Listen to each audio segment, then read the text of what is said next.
Everyone, good morning. নতুন একটা ব্লগে অনেকখানি ওয়েলকাম জানিয়ে আজকের এই ব্লগটা আমি স্টার্ট করলাম। তো সবাই কেমন আছো? আশা করি ভালো আছো।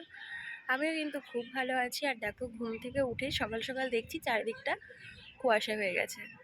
চলো তোমাদের ব্যাক ক্যামেরায় দেখায়। এই যে দেখো, চারিদিকটা পুরো কুয়াশা কুয়াশা হয়ে গেছে। অবশ্য অনেকক্ষণ হলো আমার ঘুম থেকে ওঠা, এখন অনেকটা কুয়াশা ছেড়ে গেছে। যখন উঠেছিলাম তখন আরও কিছুই দেখতে পাওয়া যাচ্ছিল না।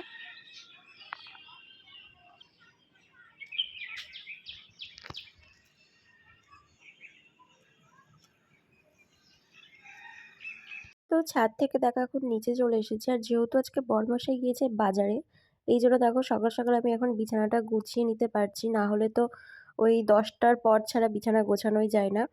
তো এরপরে দেখো এখন রান্নাঘরে এসেছি, রান্না বসাবো তাই। আর এদিকে দেখো বাজার থেকে চলে এসছে আর অনেক কিছু নিয়ে এসছে। দেখো এদিকে যেমন মিষ্টি কুমড়ো, বাঁধাকপি, ফুলকপি, ধনেপাতা, লঙ্কা, টমেটো, আরো অনেক কিছু। এর সাথে কিন্তু মাছ নিয়ে এসেছিল। তো এই যে দেখো মাছ নিয়ে এসছে, আর মাছের সাথে মাছের ডিম নিয়ে এসছে। আর কি মাছ সেটা আমি জানি না নামটা।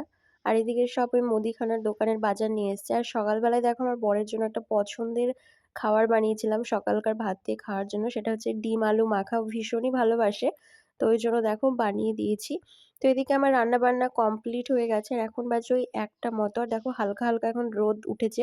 সকালে তো তোমাদের দেখিয়েছিলাম যে কেমন কুয়াশা ছিল, তো ওই রকমই কুয়াশা ছিল সারাটা দিন। তো এই 1টার সময় এখন রোদ উঠেছে। আর এদিকে কিন্তু বরমশাই অনেকক্ষণ হলো বাড়ি এসছে। এখানে কমলা লেবু খেতে দিয়েছি। আর এদিকে দেখো কমলা লেবু খাওয়ার সাথে সাথে এদিকে কিন্তু মোবাইলে গেম খেলছিল। আর এত গেম খেলার নেশা, সেটা হচ্ছে ওই ক্যান্ডি গেমটা। আর ওই গেম খেলাটাই আমি ভিডিও করছি বলে কেমন করছে। Everyone, good evening. এখন তো সেরকম কোনো কাজ নেই ফোন দেখা ছাড়া। আর সারাদিন তো খুবই ঠান্ডা লেগেছে, যেহেতু আজকে ছিল মেঘলা মেঘলা ওয়েদার। আর তোমাদেরকে তো একটা জিনিস বলাই হয়নি। তোমরা তো এর আগের ব্লগে ডেতে গিয়েছিলাম, তো সেই দিনই একটা গিফট আসে ওই বাড়িতে। সেটা হচ্ছে আমারই জন্য, দাদা অর্ডার করেছিল। তো কিসের জন্য চলো তোমাদেরকে বলি। কিছুদিন পর আমার হচ্ছে সেকেন্ড ম্যারেজ অ্যানিভার্সারি। তো সেই উপলক্ষে দাদা আমার জন্য অ্যাডভান্স গিফট কিন্তু দিয়েই দিয়েছে। তো এই যে দেখো, গিফটটা এনে রেখেছি, তোমাদের সাথে শেয়ার করা হয়নি। তো এখনও কিন্তু আমি আনবক্সিং করিনি। তো তো ইচ্ছে আছে একদম অ্যানিভার্সারির দিন আমি এটা আনবক্সিং করব, আর কি আছে সেটাও তোমাদের সাথে শেয়ার করব।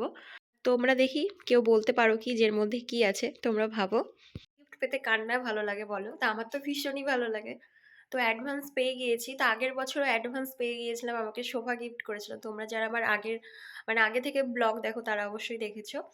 তো এবছর কি আছে সেটা আমি জানি, তো দেখিনি। তো একবারে অ্যানিভার্সারি দিন তোমাদের সাথেও শেয়ার করবার সাথে আমি নিজেও দেখব। তো চলো, এখন সেরকম কোনো কাজ নেই, একটু মাকে ফোন করব, একটু গল্প করব মার সাথে, আর একটু ফোন দেখবো। তো পরে তোমাদের সাথে আবার দেখা হচ্ছে। তো এখন ওই ঘড়িতে বাজে 8টা মতো। তো সন্ধ্যাবেলায় ওকে আমি বলেছিলাম আমার প্রচন্ড মাখানি খেতে ইচ্ছে করছে, তো সেই কারণে দেখো নিয়ে চলে এসেছে। একটু দেরি হয়ে গেছে নিয়ে আসতে, তো বেশ ভালোই লাগছে আর খুব ভালো লাগে খেতে। গাইস, তো এখন বাজে ঘড়িতে 11টা। তো একটু আগেই খাওয়া দাওয়া করে ঘরে আসলাম। তো আজকের মতো ভিডিওটা আমি এখানেই শেষ করলাম। তো তোমাদের কেমন লাগলো আজকের এই ব্লগটা অবশ্যই কমেন্ট করে জানিও। তো নতুন অন্য কোনো একটা ব্লগে তোমাদের সাথে আবার দেখা হবে। তো আজকের মতো সবাইকে টাটা, সবাই ভালো থেকো, সুস্থ থেকো, বাই।